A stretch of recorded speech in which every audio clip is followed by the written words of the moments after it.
Hello, everyone, and welcome to the Gems of Rock podcast, where two best mates talk all things rock and roll. I'm DJ with my host, DB. Hello.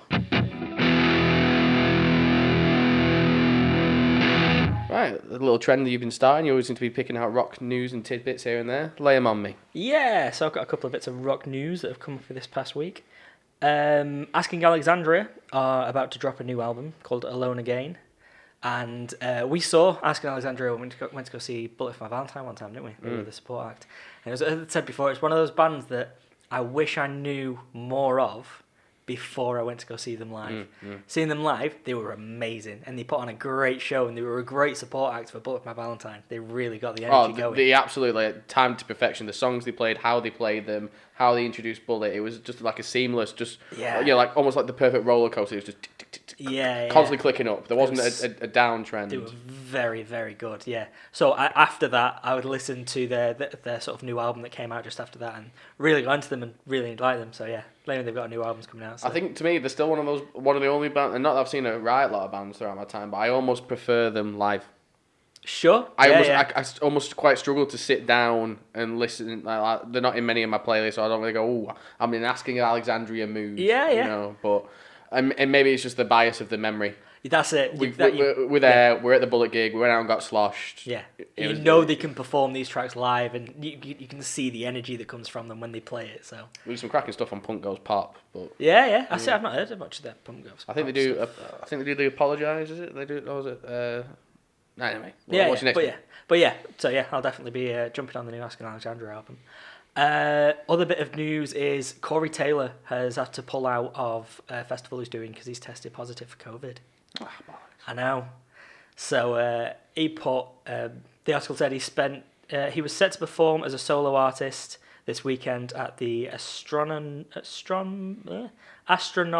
There we go. Astronomicon. There we go. Convention in Michigan, but has dropped out after issuing a video update through the event's Facebook page, revealing his diagnosis while expressing regret that he would be unable to make the stage. But yeah, apparently he said he is very sick with it. He says it has properly hit him. But at the same time, he said he has got both his vaccines now, and obviously he's keeping himself safe and he's not worried. But he's just saying he is sick. But yeah, obviously, all the best to him, and hope he's back on his feet soon.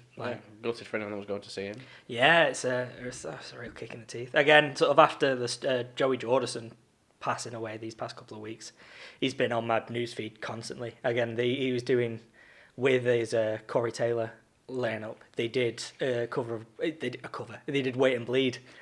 But I know it's not a cover because it's his song, but it was the first time they'd ever played Wait and Bleed without the masks. Corey had ever played it without the mask. Right. That was quite a thing to see. But yeah, he's got long hair again. I've not, like I say, he's been popping up on my newsfeed quite a lot, so it's kind of weird. Every now and again I go, because I'm so used to him having sort of... Yeah, I'm a short hair Corey guy. Exactly, That's where my heart lies. It's weird, it's not through the glass long. Okay. It's not that kind of length and that kind of, but it is. He has got sort of length to it again. It's a bit kind of like, yeah, there you go. But yeah, obviously all the best. And hope he gets himself back up again soon. And last bit, as I'm good for my last bits of news, segueing. Oh, you set one up. You set one up. I might have set one up. Hayley Williams has been on Twitter these past week or so. And the last tweet she put out that I've seen was thank you for your memes and kindness and for your insults and slights, for the introspection and the externalization. But I've been doom scrolling on this website for 2 days straight, and I must discipline myself not to mention write lyrics. Save your memes for next time. So she's back in the studio, back writing lyrics, and she's already previously said earlier this year she's not focusing on any more solo stuff. She's now focusing on Paramore stuff. So Paramore are now writing more lyrics and more songs. I don't need to get your hope up too much. No. Just let it go on the back burner, because otherwise you'll ball up into a childish little fangirl again. So that was what I was like with when the new stuff came out. I was so excited for when they were coming back and they came out with After Laughter. And again, the same sort of thing with the when she was saying she was doing solo stuff, and I was like, oh yeah, it's like other people have gone and done solo stuff, and I've really enjoyed it. Like Serge Tankian, Last System of a Down, solo stuff was amazing.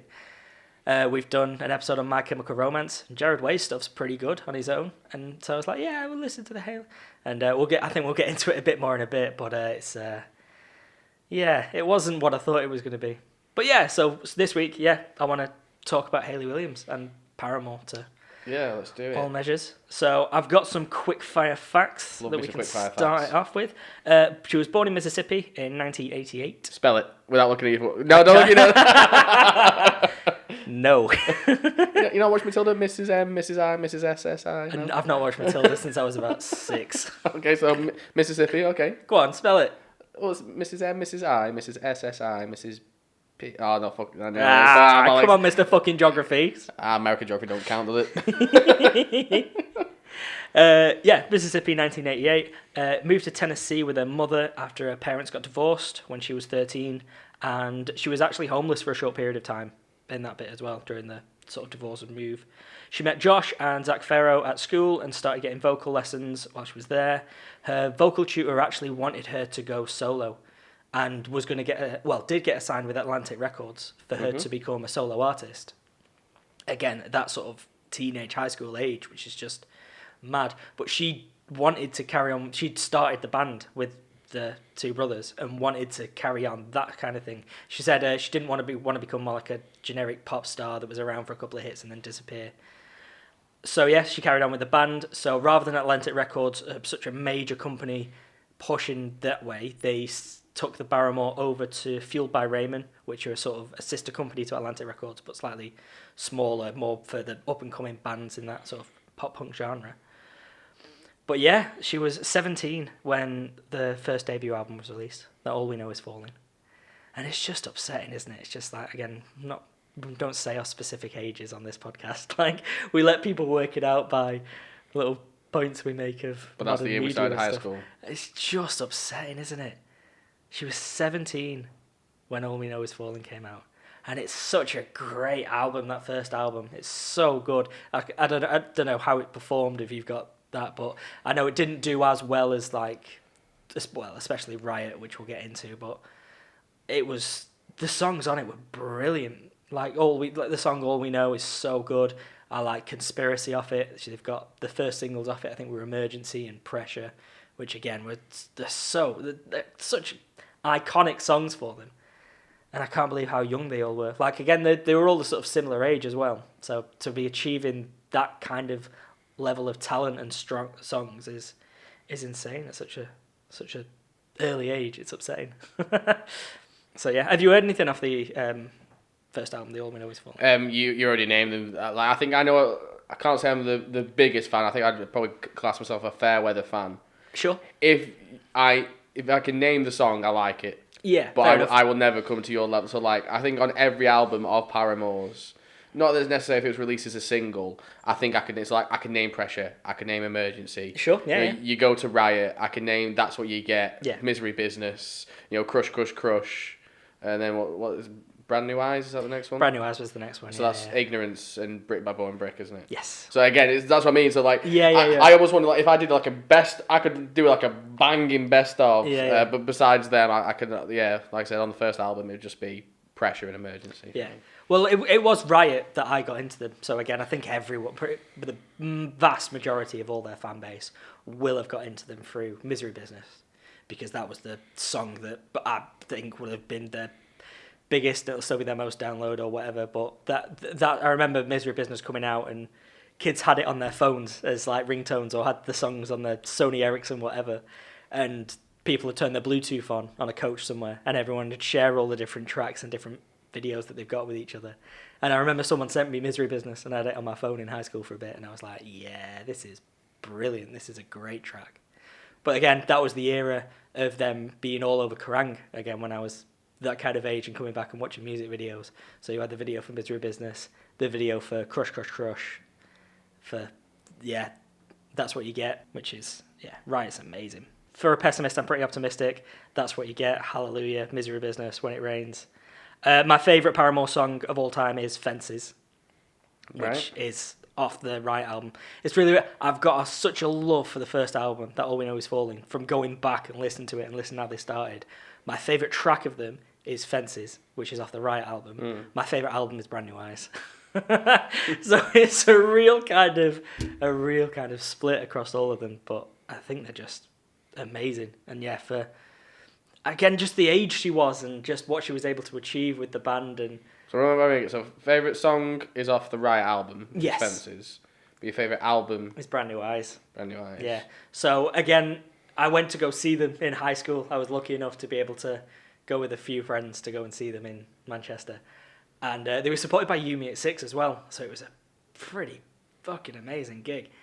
But when I went to go see them, it was the Brand New Eyes album that was coming out. So the track that they just released that week was Brick by Boring Brick. So again, her getting the crowd to the ba-da-ba-ba-da-ba-ba-da, and you've got like thousands of people all around and you're all singing it back to her and the sort of hairs are going up on the back of your neck. It is a pretty crazy atmosphere.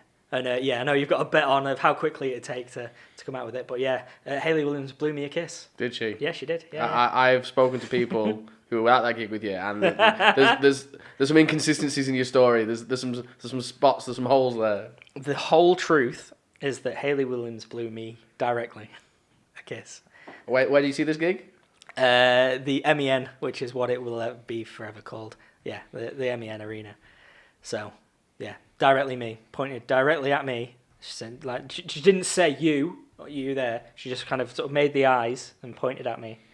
And then so in a room that can hold up to what, 20,000 odd people? Oh yeah. You me, singing out. Me, yeah. I'm sure if you ask her, she'll remember. Well, if I wasn't at your actual wedding to your current wife, and I say current wife, fucking hell, yeah, don't say current wife. Depending on how this podcast goes, cause, I'd be convinced she'd be still chasing Hayley Williams. Now, I think everyone says they have a variety of celebrity crushes. I think that she was your only celebrity crush for a long time. Yeah. And I'm not even gonna say how you used to describe because it's just a bit abhorrent. Just amazing though. She is great. Yeah, I think so Fences. What about that makes it your favourite track, your favourite tune? Don't know. I think I can't remember. I think I hadn't ever heard it before, and then someone else was playing me the whole Riot album, and I remember listening to that track, and it's got different ebbs and flows of the song. Like it's got sort of slow bits, and then it kicks in, and then it comes. I don't know. It's the musicality of it's really good, and I think I've got this sort of nostalgia to hearing it for the first time, and then putting it on early playlists while I was out and about. So, yeah, I don't know, I just like the song and the lyrics to it, and it's, I don't know, a really cool one. Yeah, I must admit, for me, I'm going to be just average, generic choices. Sometimes my instinct tells me it's Misery Business. Mm-hmm. And then after a story I remember reading, I think it might have been last year or recently, that they don't play Misery Business anymore live. Yeah, you told me this. They don't play it as much as they used to. And I get it, because... I think one of the quotes I remember reading at the time was it's not cool just to call someone a whore. Yeah. Just outright, you're a whore, nothing more. I guess that some things will never change. Yeah. And it is one of their biggest tunes, but I think on the idea of female empowerment, solidarity, it's just not, they don't want to shit, when they wrote it, they were in a different place. It is very a teenage, angsty high school song. Drama, yeah. Exactly. It's a high school drama song that doesn't fit with out of high school life. And they've kind of come beyond that. They're better than that. They want to set a better standard. And that would fucking kill me now, because I'd want them to play it if I was yeah. If you're gonna go see Paramore, you want to hear the big hitters. And yeah, Misery Business has got to be right up there. Because once I take that off the table, because I don't think anything catches you quicker. No. Than Misery Business, but maybe ignorance. Yeah. Ignorance is just how it's one of those songs that's so fun to sing along to. Yeah. When it's a circle, cycle. It's almost like you can have a conversation with yourself. Exactly. You turn your head to the left, you turn your head to the right. Which he is doing, ladies and gentlemen. He is turning his head to the left and head to the right. Or just where's your gavel? You're just so good. Yeah. It's just it starts with I've always in our few 10 brief episodes I've always spoken about the energy of a song, and all the stuff in that. I think anything from your Brand New Eyes backwards, there was so much energy. And obviously they occasionally did a slower one with Brand New Eyes obviously having the only exception. Oh yeah. But then more recent stuff I think, well, not more, I say more recent. It feels recent, and then you don't fucking keep up. It was 2013 they released the self-titled Paramore. Yeah. And that's Still Into You, Ain't It Fun? It's a little lighter, a little more fun, and Like, ain't it fun? It's just such a like a little bop of a track. So It is. I think what I'd call quintessential Paramore for me, I'd have to stick with Ignorance then. I'd want to say Misery Business, but it's almost like, you read their reason for not wanting to play anymore. It's like, oh, fine, I'll be an adult as well. You're like, moan, grumble, Come with me with your grumble. logic. I don't want any of that. Oh, yeah, your nice reasons. Oh, what I thought, fuck off. I want to pretend I'm still, like... Yeah. Because it's so fucking catchy, Yeah. And again, just the way the lyrics flow and... It is great. It is one of those songs that I think will live on for especially that pop punk genre and that kind of thing. Just like she's got a body like an hourglass, it's ticking like a clock. It's a matter of time, and then unfortunately she's coming by the mouth. It just kind of goes bam, bam, bam, bam. It just doesn't let up from the dot. But obviously we've been kind of blown away and blessed by how many people have listened to us, both friends and family and people from further afield. You each week fucking randomly send me a message. You'd be sat on my sofa watching the telly and you go, Greece! As you did last night, and you just shout a new fucking country. Like, I thought we were doing a new sweepstakes for the Euros or the Olympics or something. But obviously, a huge portion of our listeners that have listened in our brief episodes are from the UK, and we need to sort our lives out in the UK. All right. Because, oh, there you go, playing some tunes. So yeah, we need to sort our fucking lives out in the UK because Paramore's chart performance, which is clearly us buying them and us putting them there, is fucking slacking. No. Right, I'm not going to do you any favours here, so we'll go with the official charts first, Dan. Sure. Normally I'd let you guess, how many number ones or top tens have they had? They haven't. Not any top tens. They haven't. That's disgusting. It's sickening, isn't it? It's absolutely abhorrent. It's a fucking I'm moving. I'm immigrating. This is your version of Brexit means Brexit. Paramore means Paramore. But no, looking at it, so Misery Business, 17th. Crush Crush Crush, 61st. That's what you get, 55. 61? Yeah, mate. No, I'm the one that had to read this before and compose myself and not tell you before we started recording. That's upset. That's what you get, 55. Decode, 52. Ignorance, 14. So clearly... I picked something... Brick by Borough Brick, 85. The only exception, 31. Monster, 21. Monster was Twilight. Transformers. Was Monster. Which one was Twilight? Was that Decode? Decode, yeah. They're the best thing to come out of the Twilight movie. The only good thing, if we're gonna be honest about it. Decode charted at 52, Monster 21, so Monster's done better than Decode. Fair enough. Now 39, Still Into You 15, Hard Times 34. So now I really love now because they'd gone quiet for a bit, and whether they were just doing other singles or not doing much in release wise, they might have been doing album tours or whatever, but I hadn't heard anything from them for ages, and then they came out with Now, the single Now, and the lyrics are like, if there's a future, we want it now, and it was a proper kicking rock track, like sort of harkening back to their sound on sort of All We Know Is Falling, and sort of even to Riot, that kind of sort of kick and passion and enthusiasm behind the metal of it, and I was like, this is great, they're fucking back. And like the music video for it's like a battlefield and her walking through it, and I'm like, this is gonna be so good, they're fucking back. And then the album itself, no other track lived up to that track. Nothing else had that kind of punch in the face energy to it, and I was a bit like, oh. And I did go back to listen it, and I did find other tracks off it that I really did like off the self-titled Paramore album that I think were great, but it was that I remember that music video coming out, and I was like, if there's a future, we want it now. It's like, there is a future. They're coming back, and they are going to keep doing, and they keep making music. Great. If the UK slacked on singles, albums is a different story, and I think it shows when you build up a fan base with the quality of singles, and it's something that people want to get into, and it might also reflect music buying habits. You didn't really go out and buy too many singles back, it might be a 99p on iTunes job, but you pretty much hear a couple of singles on your music channels, on your radio, and then go out and buy the album. That's how it works. So they've had 2 number 1 albums in the UK. Riot. No. Oh, Brit Barbarian. Not Brit Barbarian. Brand New Eyes. Correct. And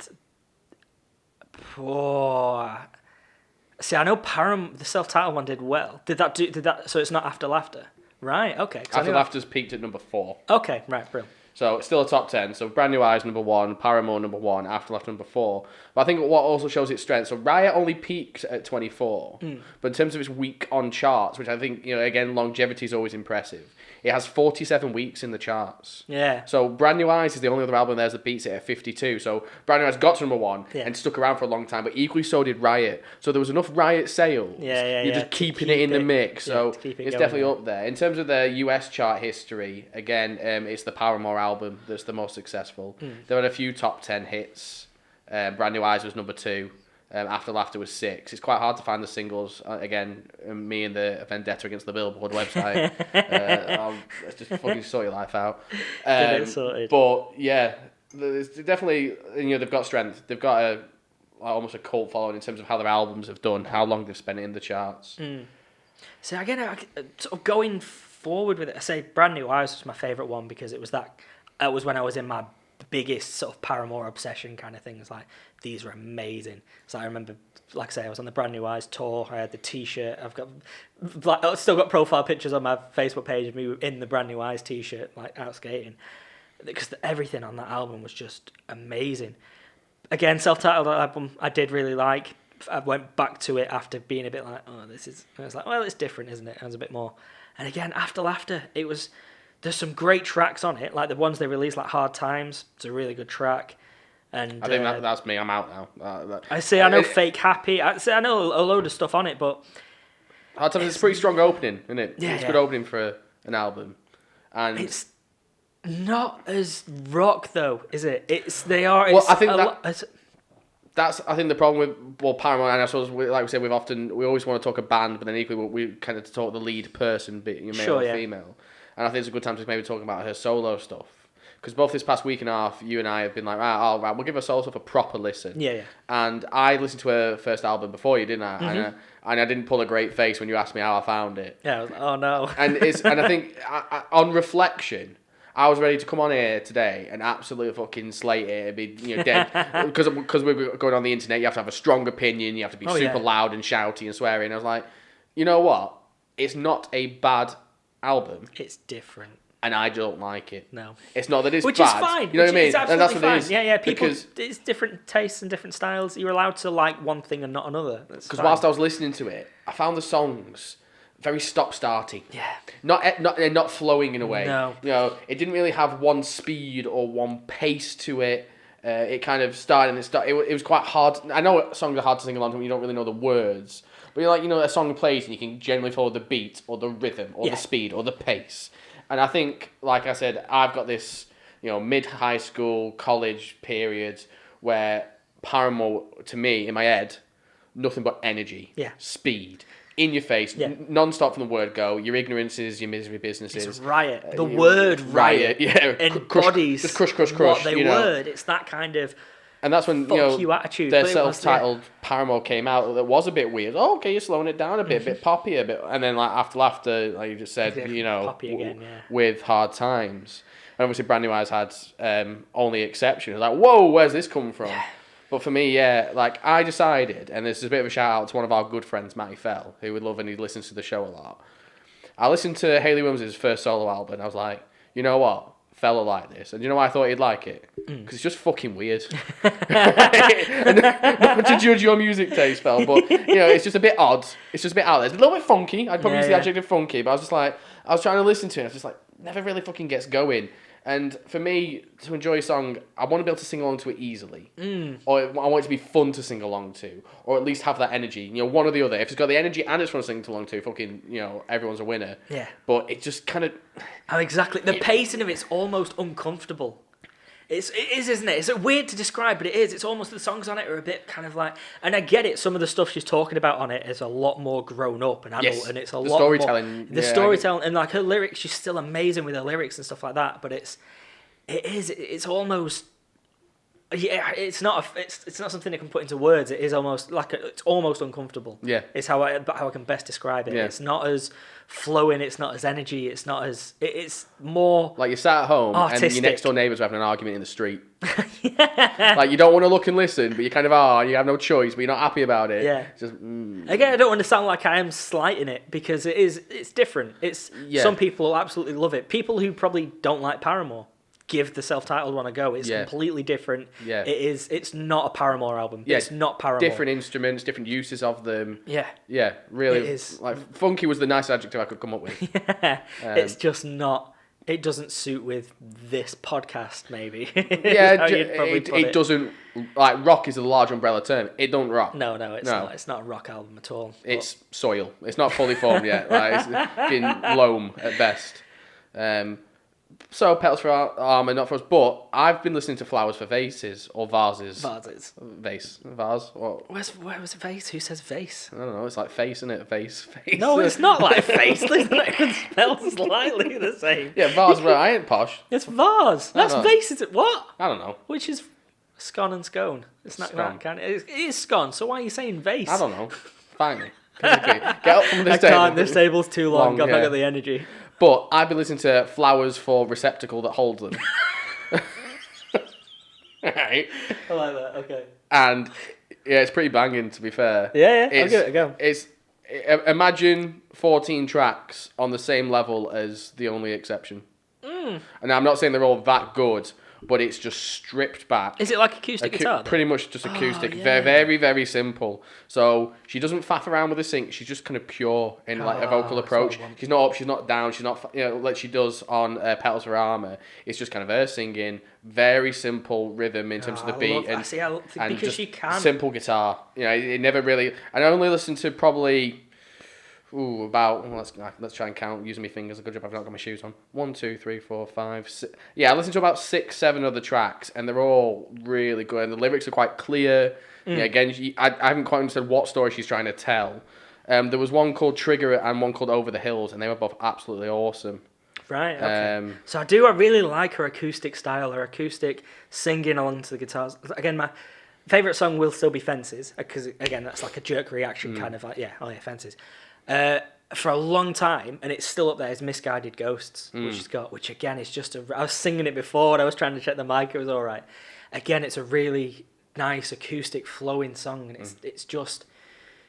I really like Shouty Hayley, and I've got that, like, Shouty Hayley is what got me into Paramore. It's her. She's got the lungs behind her to be able to shout and actually hold a note while she's shouting, that energy behind it. But listening to her be able to...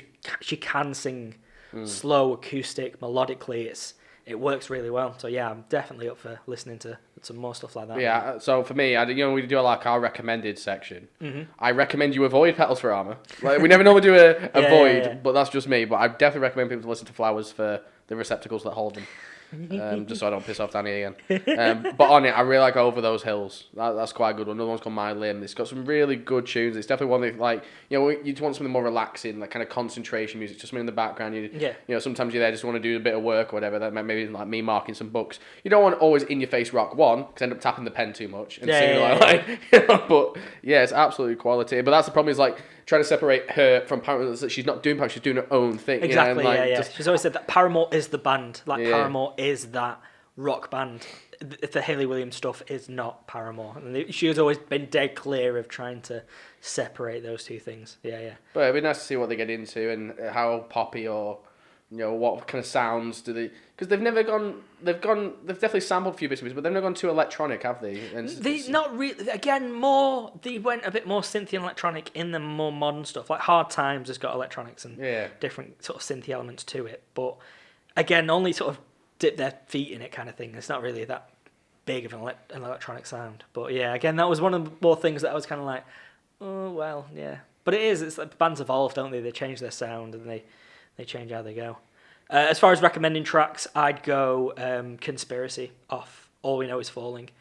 So again, if you are getting into Hayley Williams now and listening to the more modern stuff like After Laughter and waiting for the new stuff to come out, go back to All We Know Is Falling and listen to how they started and how they created sort of music back then. So yeah, something like Conspiracy or something like Emergency or the actual title track All We Know, because they are proper kicking, shouty, great energy songs. They're amazing. They're very, very good. Awesome. But yeah, Paramore in general, I think will always be up there. Again, we have rescheduled the emo night that we're going to, and I can't wait to just hear them. They'll be playing a few of their tracks throughout the night. Just bootleg in Blackpool in general is a great little place. Yeah, it's good, isn't it? Yeah. But they do the emo night up and down the country, of course, don't they? Yeah, they do the is it Naughty's emo Black Parade anthems or something like that. Yeah, something like that. They are great. But yeah, there we go. That was our episode. But before we finish, I would like to ask for some help for anyone that does listen either via Instagram or Facebook. Myself and DB want to start doing a bit of argue the toss a bit more because we've been agreeing far too much recently, and it's kind of we're not happy about that. And we're looking to do a bit of a ranking tournament because it's all important when you're ranking. Can you argue the toss with each other, particularly about movie songs? Okay, so not just it's a song that a movie used, a song written specifically for a movie, and it doesn't necessarily have to be a rock song because obviously there's Disney tracks and Bond tracks and all sorts of shit out there. There's a lot of rabbit holes there, isn't there? Yeah, and we've got a bit of a list brewing. But if anyone on Instagram, Facebook wants to comment on this episode, YouTube, whatever, what movie tracks would you recommend? I'm sure we can maybe do a poll or have people comment on Instagram. But I'm looking to what people because we've got I've got a 2-page list on Microsoft Word that we're gonna try and trim the fat down, and we're gonna do an argument tournament soon, or either next week or the week after. But yeah, definitely a little bit of help. Again, thanks to everyone for listening. I hope you enjoyed today's episode. Yeah, thank you everyone. Again, hit us up on the socials. Again, help DJ with his list, and then just shout random shit at us. We'll always respond to you. Yeah, because all good teachers just steal ideas and pretend it's theirs. I just want to steal everyone else's thoughts. I'm not doing all the work myself. If someone else could do the hard work for us, we'd really appreciate it. Yeah. But yeah, thanks again. Hit us on Facebook, Gems of Rock. We're on Instagram, the Gems of Rock. gemsofrock@gmail.com if you wanted to send us an email. But yeah, again, thanks for listening. All the international listeners, it's bizarre. Cheers, everyone. Thank you. Take care.